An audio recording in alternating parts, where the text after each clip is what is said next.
बिस्मिल्लाहिर्रहमानिर्रहीम। अस्सलाम वालेकुम नाज़रीन, वेदर अपडेट के साथ आपकी खिदमत में हाजिर हुए हैं। आपको बताते चलें, महकमा मौसमियात ने आने वाले दिनों की ताज़ा तरीन रिपोर्ट शेयर कर दी है। आने वाले दिनों में क्या होने जा रहा है, इंतहाई बड़ी और अहम खबर सामने आ चुकी है। मैं आपको मुकम्मल तफसील के साथ आगाह करता हूँ। अब ये जो बारिशी स्पेल है कितना दिन जारी रहेगा और किन इलाकों में बारिश होगी, तो उससे पहले वीडियो को लाइक और चैनल को सब्सक्राइब लाजमी कर दें ताकि आपको हमारी नई वीडियो का नोटिफिकेशन सबसे पहले और बआसानी मिलता रहे।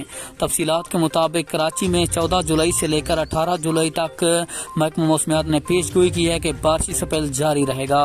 और आप सब जानते हैं इस वक्त कराची में नदियों नालों में तूफानी है और सैलाब का खदशा भी ज़ाहिर किया जा रहा है। जबकि आपको बताते चलें, पंजाब के इलाकों में भी 14 जुलाई तक बारिश के खदशात जाहिर किए जा रहे हैं। 14 जुलाई के बाद पंजाब भर में मौसम खुशगवार हो जाएगा, ज़्यादा बारिशें नहीं होगी और मुल्क में जो बारिशों का सिलसिला है वो थमने का इम्कान बताया जा रहा है।